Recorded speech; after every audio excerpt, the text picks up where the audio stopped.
রিকশায় চড়ে দুটি মন্ত্রণালয়ের উপদেষ্টা তারা আজকে যে জুলাই অভ্যুত্থানের স্মরণে যে রিকশা র্যালি সেই রিকশা র্যালিতে অংশগ্রহণ জুলাই গণ অভ্যুত্থানের স্মরণে আজকে মানিক মিয়া এভিনিউ থেকে শুরু হচ্ছে রিকশা র্যালি।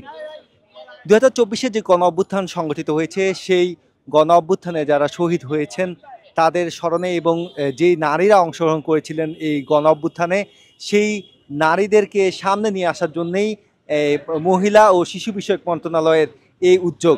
আজকে এই মহিলা ও শিশু বিষয়ক মন্ত্রণালয়ের তত্ত্বাবধানে এই রিকশা র্যালিটি অনুষ্ঠিত হচ্ছে। আমরা জানি যে 24-এর গণ অভ্যুত্থানে শুধুমাত্র শিক্ষার্থীরা নয়, তাদের সঙ্গে যোগ দিয়েছিলেন সকল শ্রেণী পেশার মানুষ। ওয়ালটন এখন দেশের সীমানা পেরিয়ে পৌঁছে গিয়েছে 50টিরও বেশি দেশে। ওয়ালটন, ঘরে ঘরে বিশ্বজুড়ে। তারই ধারাবাহিকতায় আজকে রিকশা চালক যারা রয়েছেন তাদেরকে নিয়েও কিন্তু এই র্যালিটি অনুষ্ঠিত হচ্ছে।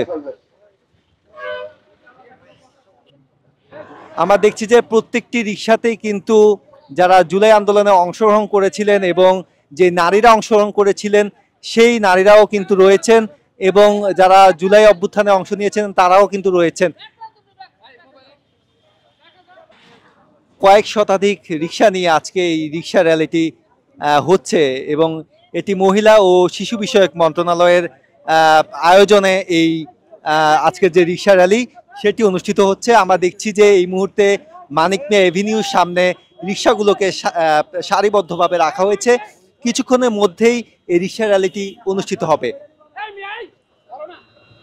আমরা এখানে দেখছি যে মহিলা ও শিশু বিষয়ক মন্ত্রণালয়ের যিনি উপদেষ্টা রয়েছেন তিনি আজকে এই রিকশা র্যালিতে অংশগ্রহণ করছেন। তিনি রিকশায় চড়ে এই যে জুলাই যে কন্যারা রয়েছেন তাদেরকে স্মরণ করবেন এবং এই জুলাই গণ অভ্যুত্থানকে তিনি স্মরণে এই আজকে যে আয়োজন সেই আয়োজনটি করেছেন।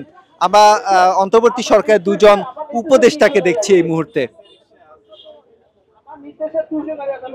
আমরা দেখছি যে মহিলা ও শিশু বিষয়ক মন্ত্রণালয়ের যেই নারী কর্মকর্তা কর্মচারীরা রয়েছেন তারাও আজকের এই র্যালিতে যোগ দিয়েছেন। পাশাপাশি দুজন উপদেষ্টা মহিলা ও শিশু বিষয়ক মন্ত্রণালয় এবং প্রাণী সম্পদ মন্ত্রণালয়ের যিনি উপদেষ্টা রয়েছেন তারা দুজনেই রিকশায় উঠেছেন এবং আজকে এই রিকশা র্যালিতে তারাও যোগ দিয়েছেন। আমরা দেখছি যে দুজন উপদেষ্টা তারা রিকশায় বসে রিকশায় চড়ে আজকে এই রিকশা র্যালিতে অংশগ্রহণ করেছেন এবং আজকে এই সংসদ ভবনের সামনে যে মানিক মিয়া এভিনিউ রয়েছে এই এভিনিউ থেকেই যে জুলাই গণ অভ্যুত্থানের স্মরণে যে রিকশা র্যালি সেটি এই মুহূর্তে শুরু হচ্ছে। যদি আমাদের পূর্ব ইতিহাস দেখি নারীরা কিন্তু সবসময় সামনে সারিতে ছিলেন, হয়তো সেটা প্রত্যক্ষভাবে অথবা পরোক্ষভাবে। আপনি যদি কোনো একটা ফ্যামিলি ধরেন, যে পরিবার থেকে যদি আপনি চিন্তা করেন, মা কিন্তু তার সন্তানকে সামনে এগিয়ে দিয়েছে, এটা হচ্ছে তার প্রথম পদক্ষেপ ছিল। সেটা আমাদের স্বাধীনতা যুদ্ধ বলেন, গত জুলাইকে যদি আমরা দেখি, আমাদের অনেক মা যারা রাস্তায় এসেছিলেন সন্তানের হাতে হাত ধরে তারা আন্দোলনে শরিক হয়েছিলেন। এই যে মাদের মানে ভূমিকা, কিন্তু যখন আন্দোলনটা শেষ হয়ে গেছে, আমরা কোনো কিছু অর্জন করেছি, সাফল্য অর্জন করেছি, মারা কিন্তু তাদের জায়গাটাতে আবার ফিরে গেছেন। কারণ মাদের শুধু একটার দায়িত্ব থাকে না, তাদের অনেকগুলো দায়িত্ব থাকে। কিন্তু যখন কোনো মানে আমাদের সামনে কোনো বিপদ বলি, কোনো সমস্যা বলি, যেখানে আমাদের জাতীয় ঐক্যমত্য দরকার, তখন কিন্তু মারা বা মেয়েরা সামনের সারিতেই সামনে আসে এবং এই যাত্রাটা সবসময় অব্যাহত থাকবে, এটা থামবে না কখনো। এটা খুবই মানে ইতিবাচক একটা দিক। কারণ হচ্ছে জুলাইয়ে আমরা দেখেছি, আমরা বিভিন্ন ফুটেজ বলেন, বিভিন্ন পত্রিকার ছবি বলেন, অনেক জুলাই স্কুল থেকে শুরু করে একদম প্রাইমারি থেকে শুরু করে আপনার মাধ্যমিক ইউনিভার্সিটি সব লেভেলের নারী মেয়েরাই কিন্তু অংশগ্রহণ করেছে।